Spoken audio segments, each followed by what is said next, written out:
Radio Migrante every Sunday night from 9 to 10 p.m. on CHRY 105.5 FM. Magandang gabi po at kayo nakikinig sa ating Radyo Migrante sa CHRY 105.5 FM, your leading source for diversity. Maaari nyo rin kaming pakinggan sa www.chry.fm at i-click lamang ang Listen Live, Bell 5973, Rogers Digital Cable 945 o sa tunein.com sa inyong mga smartphones or sa mga web browsers. Ang inyong pong tagapaglingkod ngayong gabi ay si Rhea Gamana, Louie Quiano, Pet Cleto at si Sara Salice. Magandang gabi sa inyong tatlo. Magandang gabi sa kanilang lahat. Magandang gabi sa inyong lahat. Pag-uusapan natin ngayong gabi, yung SONA, yung State of the Nation Address na laging binibigay ng Pangulo ng Pilipinas. Kada taon po yan. So this time po, ito po yung 5th State of the Nation Address na ibibigay ng Pangulong Benigno Aquino III sa darating na Hulyo 28, Lunes po sa Pilipinas. So maririnig natin ano ba ang inaasahan ng taong bayan mula sa 5th State of the Nation Address na ibibigay ng Pangulo. At malalaman po natin yan, maririnig po natin live via phone patch po with Dr. Constancio Chandu Claver, ang chairperson ng Bagong Alyansang Makabayan dito po sa Canada. But first, congrats Anak Bayan Toronto for successful diwa ng kasarinlan yesterday. Congratulations Sarah, and to the rest of the collective of Anak Bayan Toronto. Bago tayo magpatuloy, let's offer a moment of silence sa mga tatlo pong mga kababayan natin na nasawi unfortunately, at saka sa mga pasaherong on board doon sa Malaysian plane, no, na ano nga sa Ukraine. So 10 seconds po na nakatahimikan lamang.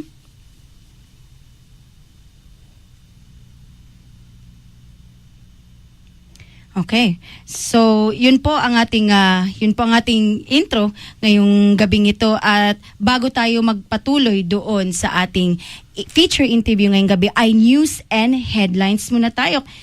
Progressive Youth Group stands with Palestine. Stop Israeli Zionism. Israel launched Operation Protective Edge last 7th of July 2014 in response to rocket attacks made by Palestinian forces against Israeli occupiers. The rocket attacks were used as a justification to launch Israeli overkill operation. The IDF have struck over 1,470 targets in Gaza, mostly air attacks. Since the start of the Israeli Zionist aggression in Gaza, 223 Palestinians have been killed and more than 1,670 wounded. Most of the casualties made by Israeli bombing and strafing are children. Western leaders are quick to condemn the death of the 3 Israeli teenagers, but remain silent on Israeli atrocities in Palestine. In the midst of the Israeli onslaught, U.S. President Barack Obama even stated that Israel has the right to defend itself. Anak Bayan chapters and Filipino youth all over the world are called upon to stand with the Palestinian people in their struggle for national liberation and to condemn the U.S.-Israel terrorism. And for our second news, the keynote stranded OFWs call for the repatriation ban on Saudi company. The families, mostly mothers and wives of workers, complain about the labor violations committed against their relatives working at Mohammed Al Mujib Group, or MMG, a construction company operating different parts of the Kingdom of Saudi Arabia. During the dialogue with Philippine Overseas Employment Administration, or POEA, on July 17, the OFW shared that their loved ones suffered maltreatment and poor working and living conditions in their barracks. They added that the wages of most workers have been withheld for at least 4 months now, leaving them hungry and depressed and unable to provide for their families in the Philippines. Migrante International Chairman Gary Martinez said the families and the workers hope that the government heed their demands, namely to immediately repatriate the stranded MMG workers, to compel the MMG to give the workers their ESBs and other benefits, to cancel the licenses of the 2 recruitment agencies in the Philippines that deploy the OFWs, RRJM International Manpower Service Incorporated and Philippine RN Recruitment Agency Incorporated, and to completely ban the company from hiring OFWs. Visayas told to brace for Typhoon Henry. In a press briefing over radio station DZRB Radio ng Bayan, Presidential Communication Operations Office Secretary Herminio Coloma Jr. said the National Disaster Risk Reduction and Management Council or NDRRMC warned that the typhoon will be 370 kilometers from eastern Samar by Sunday night. It is also projected to enter the country to Giyan, Eastern Samar. Coloma warned, in quote, ang Bagyong Henry, unquote, ay nagtataglay ng hangin na abot sa 120 kilometro bawat oras malapit sa gitna at pagbugso na 150 kilometro bawat oras. Heavy rain is expected with thunderstorms in eastern Samar, island of Siargao and Surigao del Norte as Typhoon Henry makes landfall. Coloma also said the typhoon may cause flash floods and landslides and warned fishermen to refrain from heading to sea, particularly in the eastern part of the country. This happens as the official death toll from Typhoon Glenda could reach 100 with 94 listed dead and 6 still missing, mostly in the southern Tagalog and Calabarzon regions. All right, and this is an open letter to President B.S. Aquino on the State of the Nation 2014. We, the organizations from the migrant and immigrant communities, are deeply concerned by the events in the Philippines provoked by issues of corruption in government bureaucracy. The Supreme Court has recently pronounced the use of the Disbursement Acceleration Program, or DAP, by President B.S. Aquino for patronage purposes as unconstitutional and improper. We agree that such use of the DAP, just like the Priority Development Assistance Fund, or PDAF, fraudulently benefits the various self-serving agenda of favored bureaucrats. We are also very concerned about the Aquino government's relief and rehabilitation budget for the Yolanda victims, the amount of $767 billion, roughly $20 billion, collected from donor countries, including Canada, gathered from local and international organizations, as well as from the private sector. There has been no hard and fast evidence that this aid was actually given to the Yolanda victims.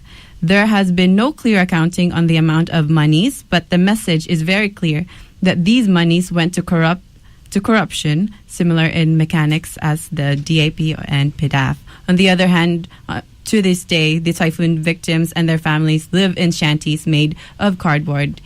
That is very clear. We are much alarmed by the increased numbers of human rights violations. The government's tactic of sweeping under the rug all the human rights violations committed under the B.S. Aquino watch is the same scheme he is using to cover up his accountability for carting away billions of people's money under DAP. The 4 years of the Aquino regime is replete with lies and deceit on how it supposedly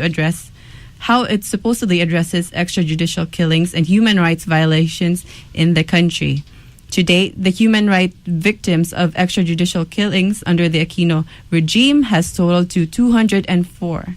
The government's line, impunity, no longer persists with regards to the continuing human rights violations, and good faith in relation to the abuse of the people's money only affirm the indubitable reality that Aquino's government has completely disregarded respect on human rights.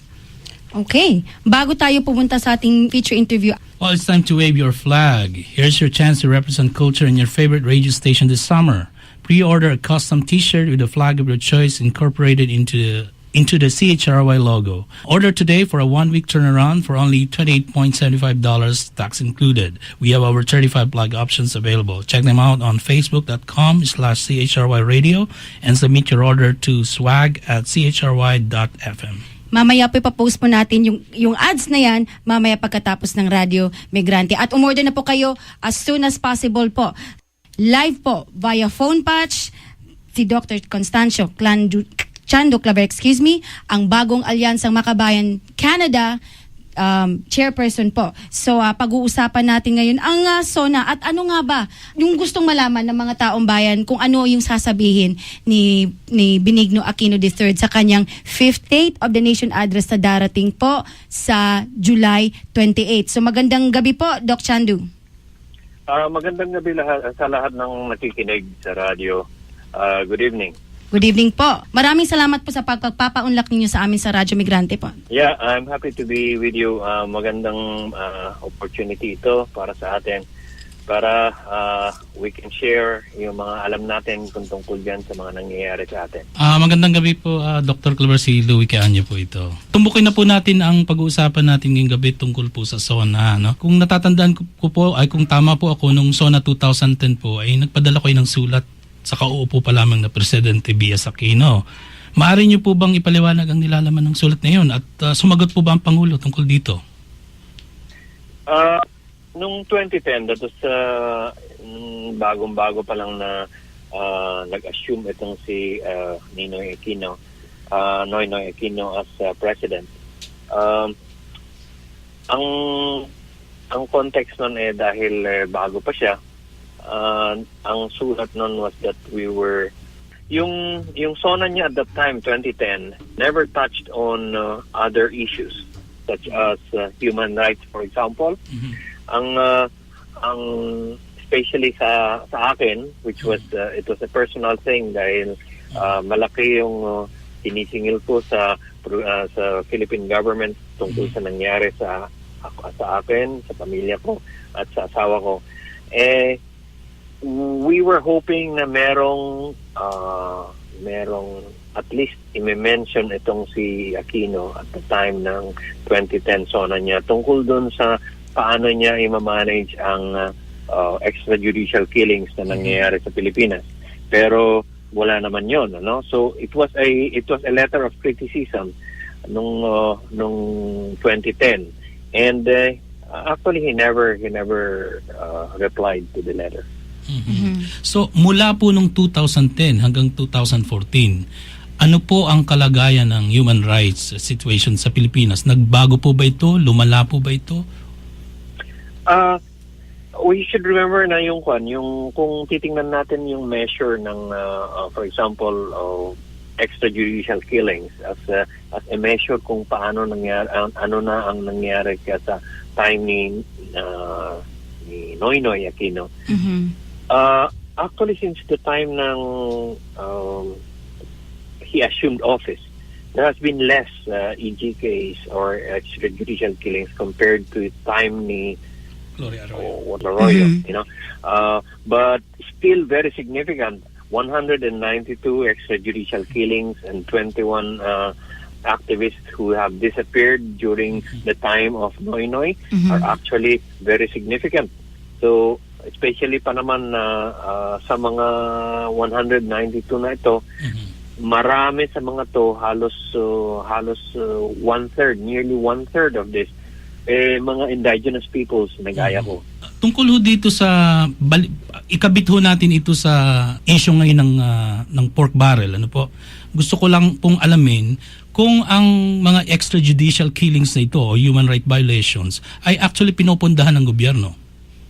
Sino ho ang nagpopondo rito sa tingin niyo po?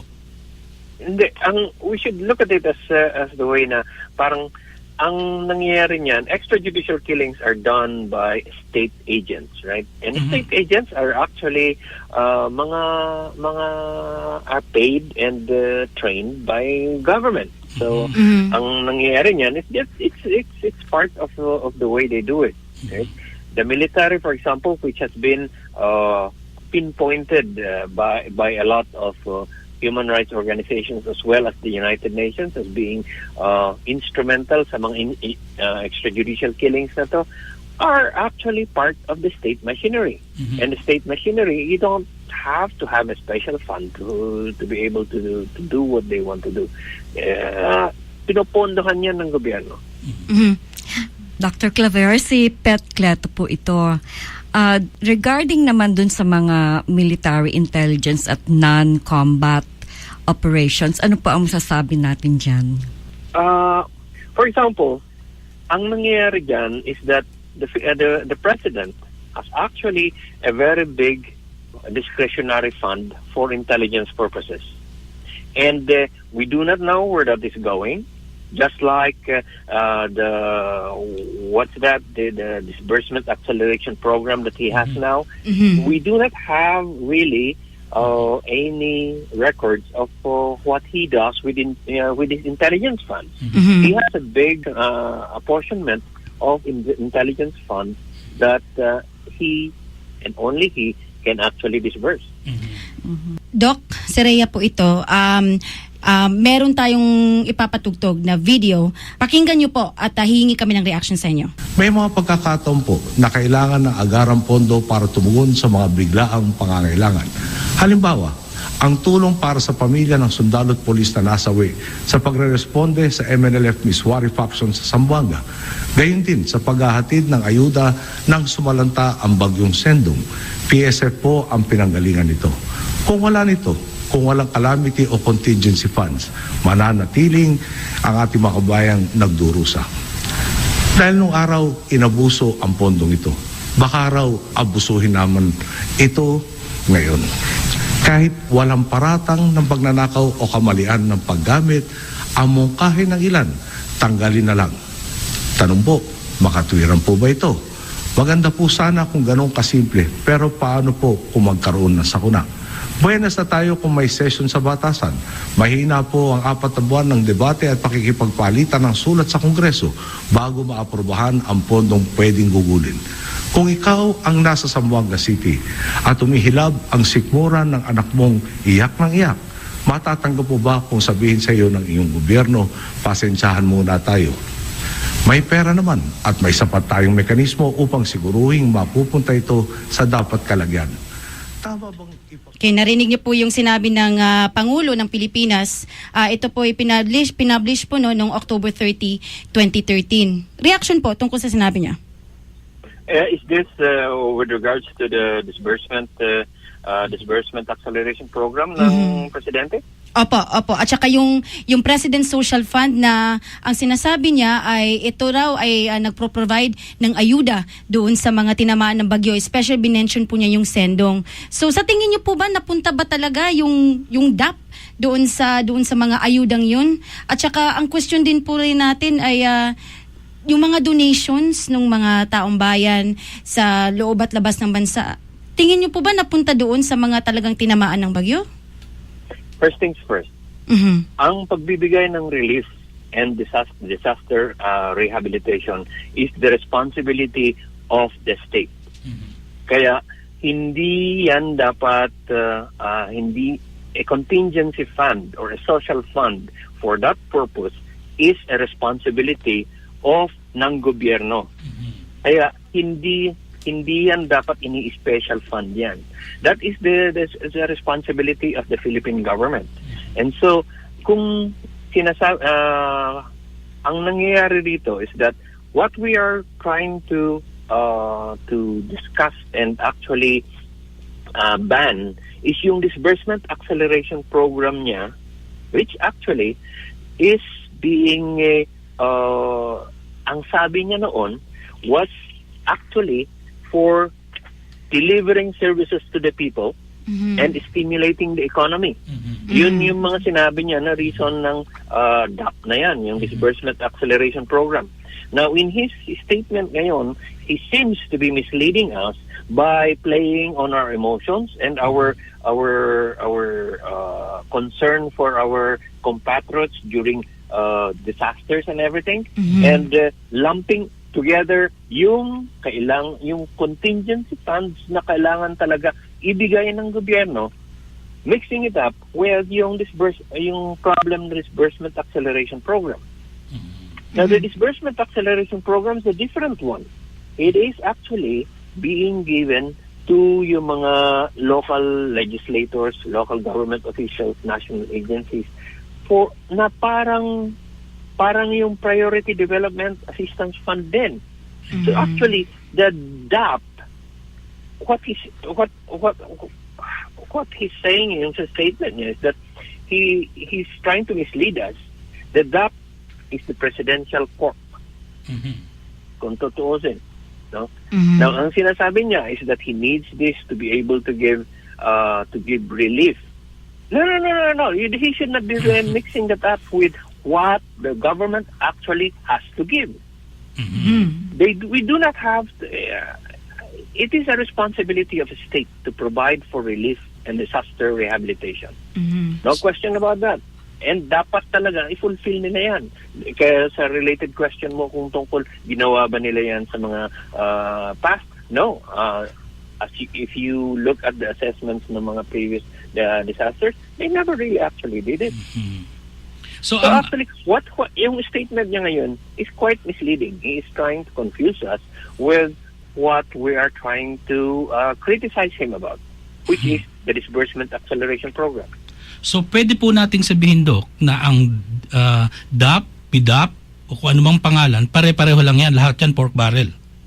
Oh yeah, I mean, ang nangyayari niyan is that it's patronage money. The thing is, because it's presidential pork, he's trying to defend it and say na merong itong gamit, like delivering service to the people faster, like siguro sinasabi niya to give relief faster. Now, he said that we make saying relief because relief is a government responsibility, and even without DAP, they should be doing it. Pero sabi po ng Pangulo, savings daw po ito. Anong savings? Savings daw po itong DAP na ito, sabi ni Pinoy. I do not know where savings is. The point here is that he has a lot of allocations that he could actually disburse. And the disbursement acceleration program, which we are criticizing him for, is actually pork. So, Dr. Claver, talagang questionable kung saan dinadala yung pera, hindi ho ba? Maging DAP yan, PDAF o mga donations mula sa ibang So, pwede kayang sabihin natin na napupunta yan sa budget ng militar? Kasi ang daming nangyayari kamukha ng sa Talang-Ingod, Davao del Norte, maraming na-evacuate ng mga manobo. At saka tapos maraming mga batalyon yata dun ngayon. Siguro kabit na rin natin dun sa pagkagusto ng ng gobyerno siguro na hindi matuloy mga peace talks. Hindi ba? Ganito yan. Even without PDAF, even without DAP, the government will fund that. Kasi that's the program. That's a military program and everything. That's their peace program, and they will do that. Even without that, and they will do that. Okay. What we are criticizing them particularly about at this time is the patronage money, the pork barrel thing through PDAF or DAP. Okay, because with regards to human rights violation, military actions. Peace efforts, meron na yang sariling pondo. And they have a lot of sources for that. And even alam naman natin kung anong military aid. It goes there. It doesn't have to be in PDAF and DAP, because PDAF and DAP are basically patronage money.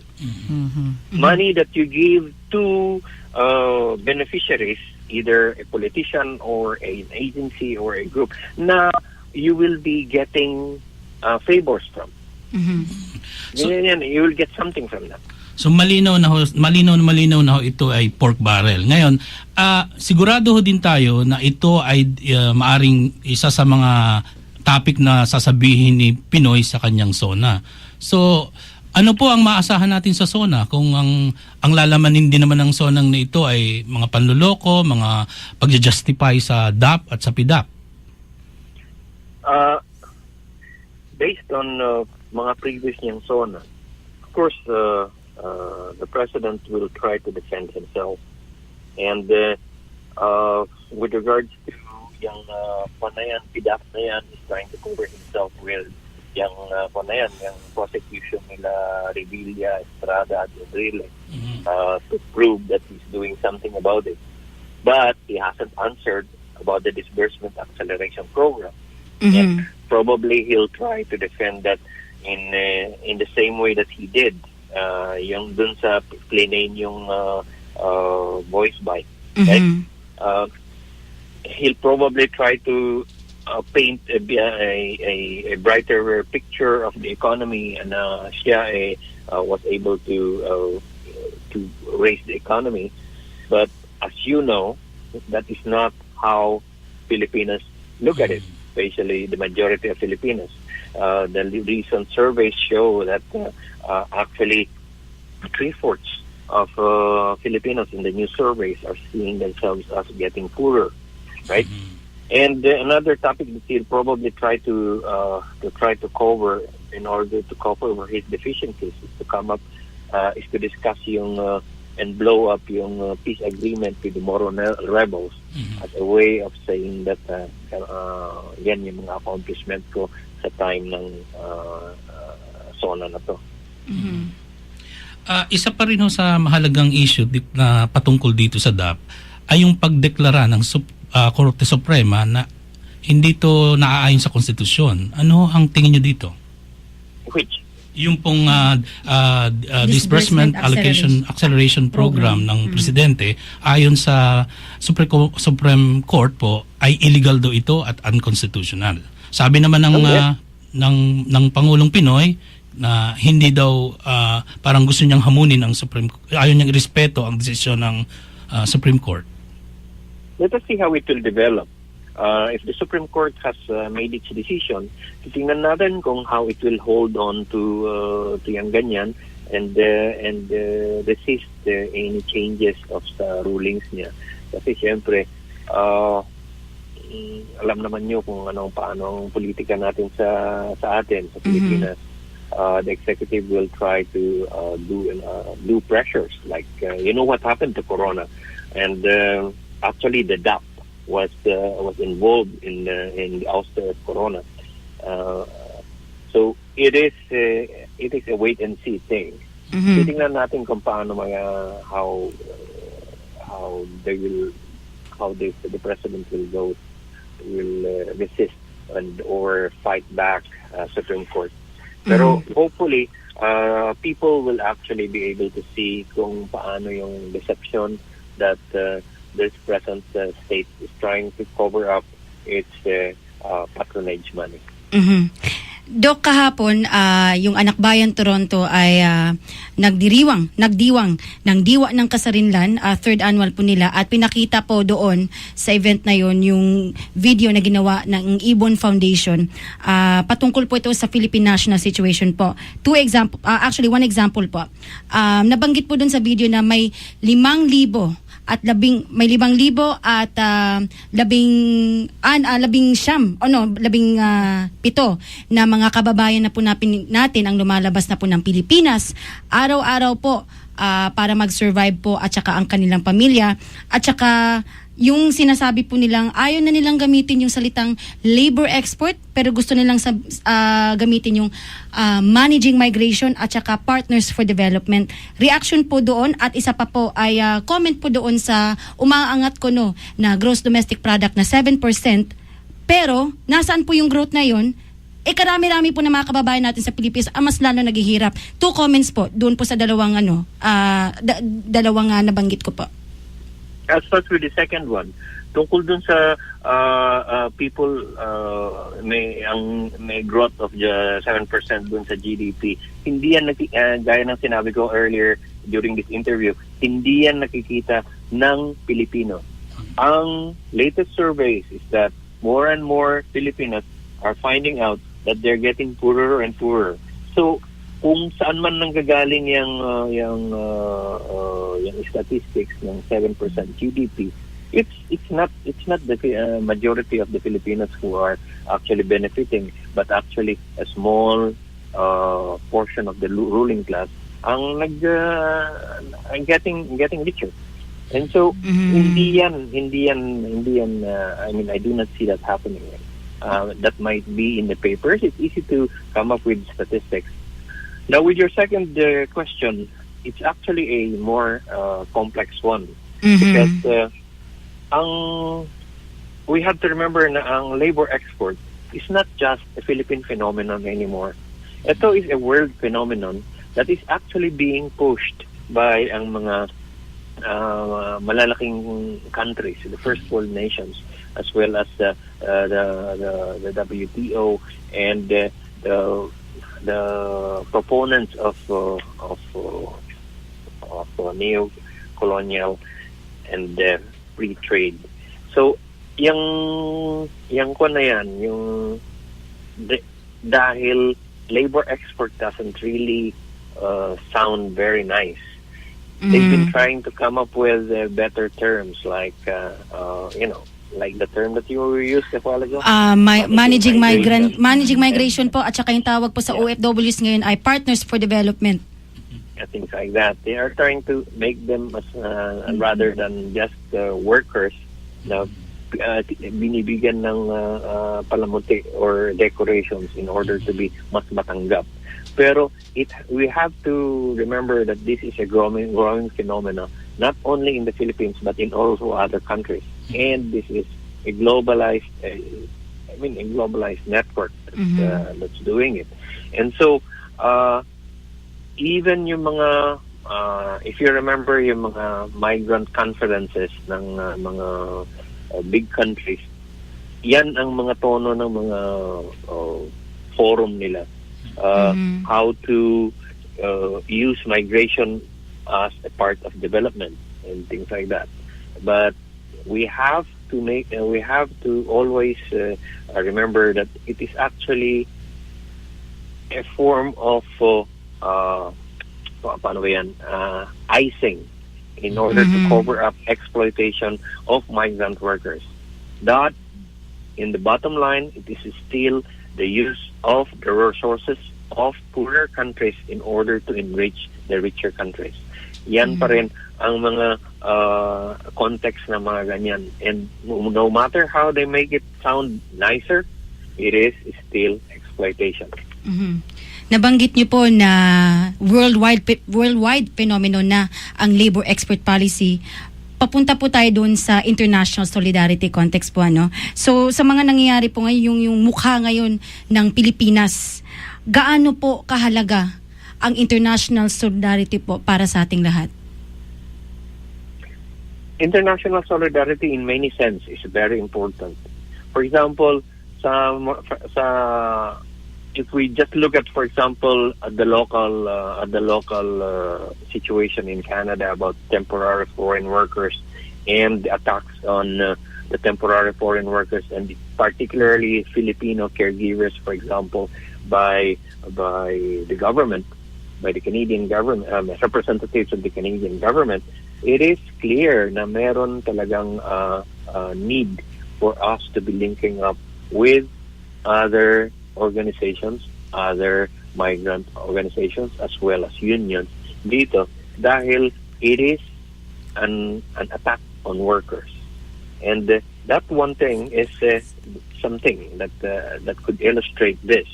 Pero at a wider scale, we also need to combat yung globalized actions of the bigger countries, imperialist countries, in trying to come up with institutionalized migration of workers, right? On a temporary basis, for example. And these are something that we need to link up with other movements, other workers' movements, other groups, not only here in Canada, but in the whole of North America as well as in Europe, in order for us to be to come up with a stronger force to try to para sagkaan ang mga developments na to. Doc, unfortunately, malapit na tayo magtapos sa ating feature interview, pero may pahabol si Tita Pet. Maikli lang po, Dr. Claver. Instead of all the lies and the cover-ups, what should Pinoy really be doing? And if he cannot do it, what should we do with him? It has always been noticed na since he started up to now, he has been avoiding several issues. One of the big issues he's been avoiding are issues that actually impinge on, for example, the independence and the integrity of the armed forces of the Philippines. Another is he has been avoiding things that would actually be detrimental to Philippine the big business of the Philippines. Yan yung mga dalawang ginawa niya. So nakikita natin yung avoidance niya ng human rights, for example, and then with regards to his his avoidance of yung kwan ng yung mga business niya has always been towards giving favors to big business. And so yung 7% GDP mo probably is because of the advance of big business. And ang nangyayari niyan is that he is now that ang mga kailangan niyang gawin sana is to have some backbone in order to be able to actually do the mandate na binigay sa kanya. I noted before that this president, during his election, actually had one of the biggest mandates from the Filipino people. But he has disappointed that mandate. Through the several years that he has sat down, he has never really done things to actually push for to improve the lot of the people who actually gave him that mandate. Ang nangyayari niyan is more afraid of Philippine business, of the big business and the military. Yeah. And because of that, he has frozen he's frozen in his tracks. He has not done much that would impinge on these two sectors. These are things that he should act on. Sana. Maraming salamat, Dr. Constancio Chandu Claver, Bagong Alyansang Makabayn-Canada Chairperson. Maraming salamat po at mabuhay po kayo. Maraming salamat din sa mga nakikinig. Thank you very much for this opportunity for me to speak. Thank you. Thank you po. Salamat po. Kayo, Doc. Dr. Chandu Claver ng Bagong Alyansang Makabayn-Canada. So maikling reaction siguro or wrap up bago tayo pumunta sa ads. Kuya Louie, ano masasabi mo?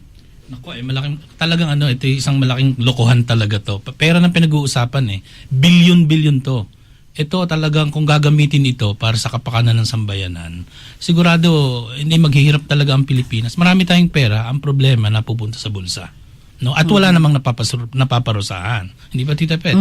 Yun na nga ang sinasabi natin na kung walang political will ang isang leader, walang mangyayari. Kasi kung sana ay sinambot niya yung issue ng land reform, for example, sana maayos na yung ating agrikultura. Ngayon, kung sinambot din niya yung yung sinasabing tigilan na yung labor contractualization at tigilan din yung privatization na actually, binibigyan na niya sa maraming kumpanya ngayon yung mga dapat na services sa mga tao. I mean, so, kung ginawa niya lahat sana yon, maganda ang reaction sa kanyang mga tao. Hindi siya gugustuhin i-impeach tulad ngayon. Kaso hindi nga ginawa. Kaya nga. Yeah, Sarah? like from kung ano yung sinabi ng guest natin, no? I think a lot of the work that parang ginagawa ng mga tao sa gobyerno is pagpapaganda ng image sa public, para sa public, no, para to get support. So that's why he's saying putting icing on everything and covering up yung kung ano ba talagang nangyayari sa for example sa DAP or tsaka yung paglilito ng mga tao, nililito tayo kung ano talaga yung totoong mga issue at tsaka yung kailangan where we have to put our attention to. Ganun. Kino-cover up yung greed nila na kasabwat niya yung mga big companies at saka yung mga foreign multinationals. Kaya ang dapat na posisyon natin dito sa dapat pidap na ito, pork barrel, ibalik ang nilustay na pera ng sambayanan sa kabangbayan. Tama. Diba? Up next po, ang ating Pulso na Migrante. Ito po ay ukol sa State of the Nation Address na paparating ngayong July 28 at kinapanayan po natin ang mga nasa progresibong organisasyon ukol po sa kanilang pananaw doon. State of the Nation Address ni Benigno Aquino III.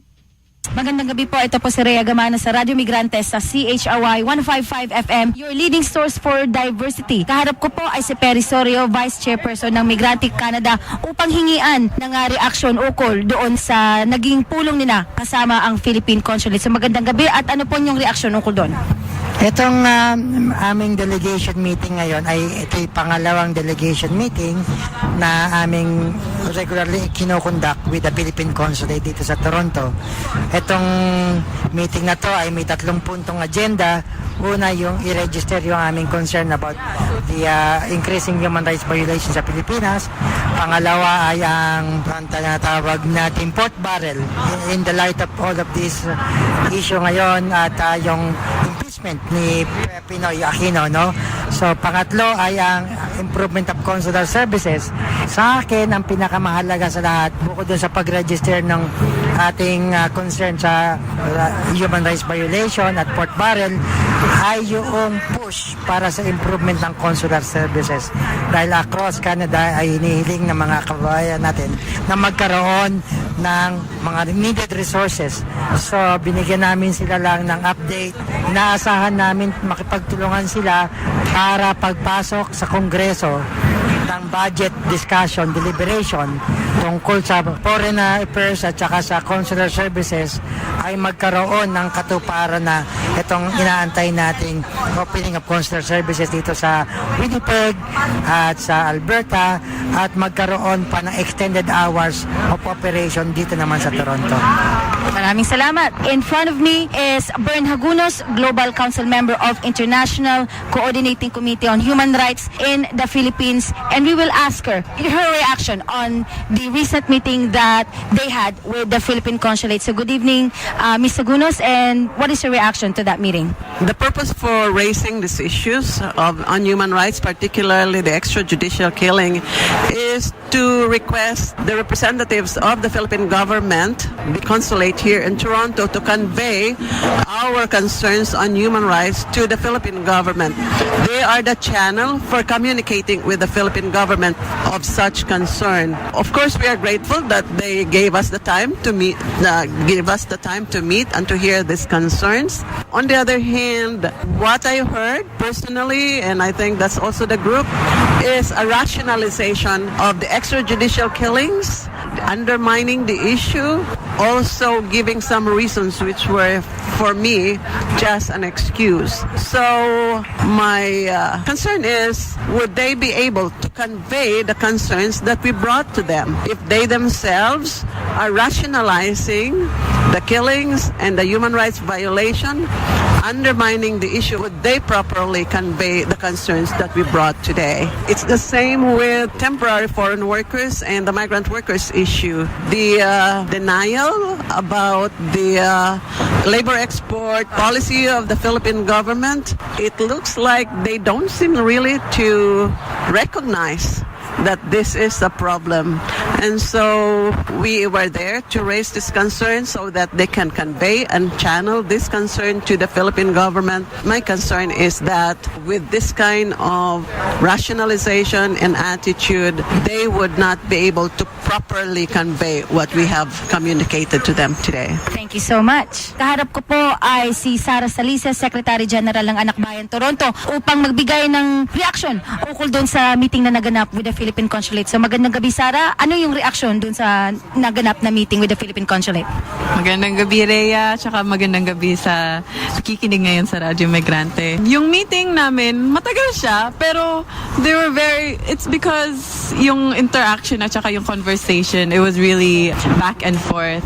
So it's good in that way that on both sides may mga viewpoints at saka mga information. Actually, a lot of information has been conveyed from our side and from their side as well. It took 2 hours, and it was initially just for an hour, but a lot of things has come up and a lot of the issues have gotten put out on the table, and they did listen to us, and they're very welcoming on what we have to say about issues that we wanted to put forward, like human rights violations, pork barrel scam, at saka the need for consular services here in Canada.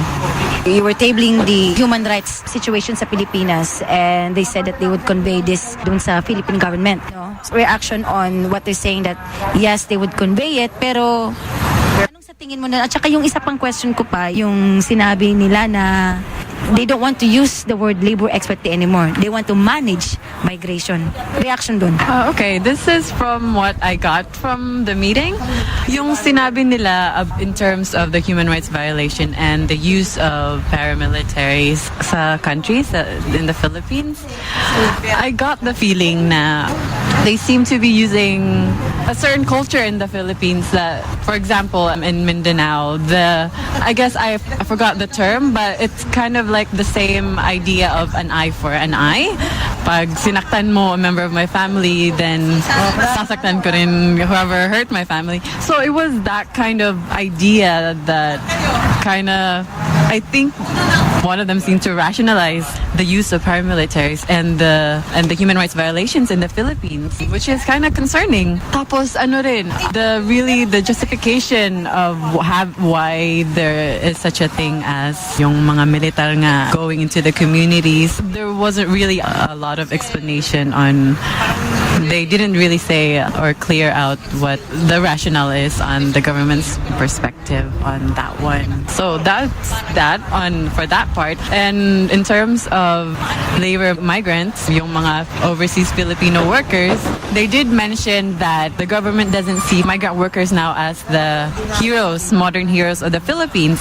Instead, there are two new, not labels, but these are new, or what the government is calling the migrant workers are. One is overseas Filipino investors. So migrant workers from the Philippines perspective are investors, I guess, to the country. I guess keeping the Philippine economy afloat. So they're seen as investors. And another is migrant workers as partners in development. So again, lumalabas na naman yung idea na ang mga migrante, they're really helping out the country, yeah.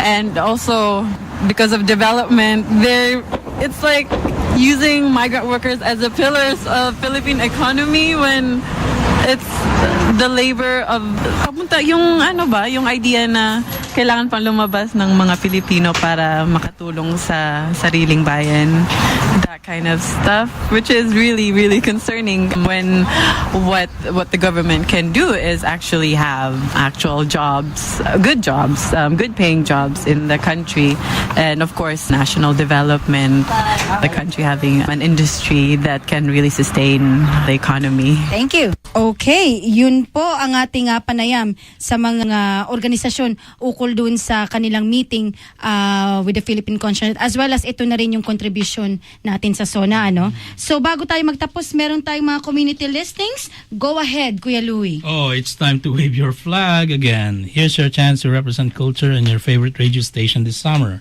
Pre-order a custom t-shirt with a flag of your choice incorporated into the CHRY logo. Order today for a 1-week turnaround for only $28.75, tax included. And to get your shirt by the long weekend, you can order now. We have over 35 flag options available. Check them out on facebook.com/CHRY radio and submit your order to swag@chry.fm. Okay, and Sarah? Call for submissions. Toronto-based literary collective Akdaan is calling for writers of Filipino descent in Canada and United States from various migrant workers' communities to submit your work under the theme of migration and migrant labor. Works will be published in December of this year. Please email your entries to grupongakdaan@yahoo.ca or look them up on Facebook. Just type in AKDAAN TO. Okay.